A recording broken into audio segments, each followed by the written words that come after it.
Welcome guys sa ating Jack Maringer TV. For today's videos guys ay ibahagi ko naman sa inyo ang ating biyaheng Chile. Sa mga oras na ito ay nagkakabit ako ng vlog ng Chile at kasalukuyan kami dumataan dito sa may Magellan Street na ito ay tinatawag na history all over the world.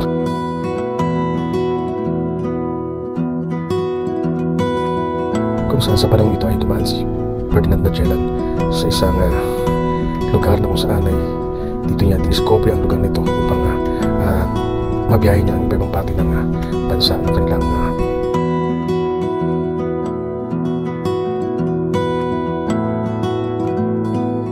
Ayon sa kasaysayan, ipinangalan kay Magellan ang lugar na ito dahil siya ang kauna-unahang gumawa ng expedition at dinaanan ang kahabaan ng Magellan Street sa loob ng isang buwan. Bagamat kami ay dumaan ngayon dito ng 3 araw lang, mga bundok or sa pag-ikot ni Magellan at paghahanap ng kanilang mga layunin o sinasabi nga sa kasaysayan na naghanap sila ng mga spices at accidentally naman daw ay na-discover ni Magellan ang Pilipinas.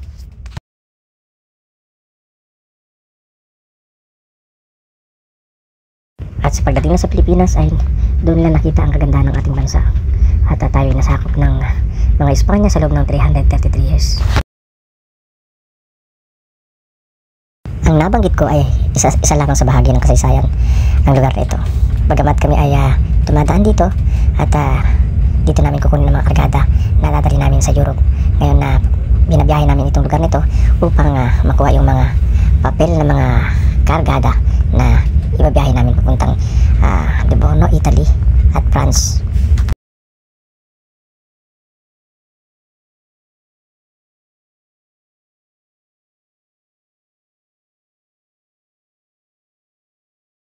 At syempre, nandito na rin naman ako. Ako naman ay nag-shore leave at tinry kong gumala sa lugar nito. At yan ay isang certificate na na-receive namin sa aming pagdaan dito sa Chile. Ayan, pababa ako papuntang downtown nila. Syempre kailangan mo dumaan sa gate. Ayan ang mga lugar at kabahayan na nakapaligid dito malapit sa Puerto. Yan, ako ay naghahanap ng masakyan dyan. Bago ako makaalis ay kailangan ko magpapalit ng kanilang currency kasi iba ang pera dito. Of course hindi naman sila tumatanggap ng dollars, kaya ako nagpapalit ng kanilang pera mismo. Ayan o, diba, ang laki ng mga mil ang mga halaga ng nasa papel, pero magkano lang naman yan, nasa $10 lang yung pinalitan ko. Gagawin kong pamasahe. Yan, ikot-ikot ang konti, harap-hanap ng pagtanungan kung saan makapagpapalit ng aking pera na gagamitin ko sa pambayad sa bus papuntang downtown. Ayan.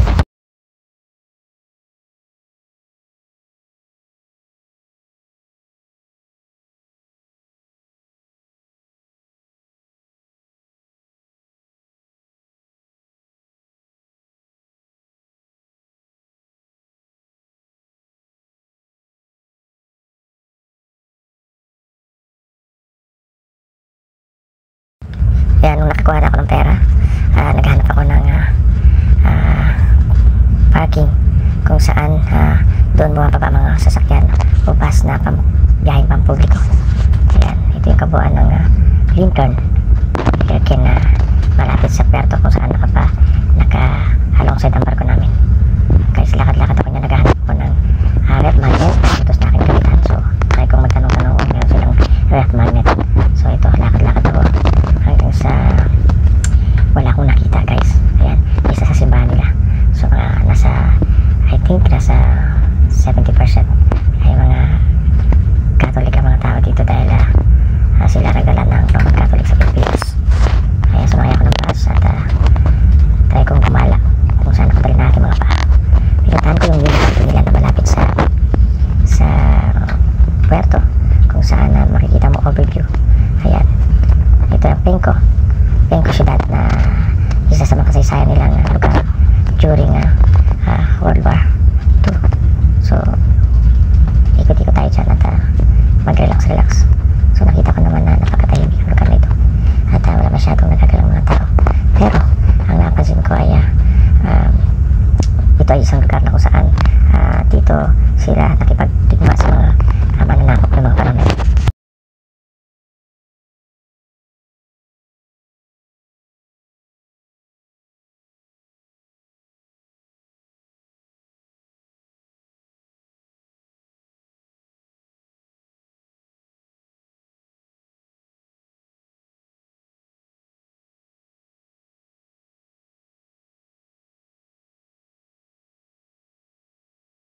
Ayan, dahil sa aking pag-iikot at naghanap ng magnet ay dinaanan ko muna ang isang seaside view nila ng overlook. So kitang kita ang mga barko at ang mga bahay sa baba.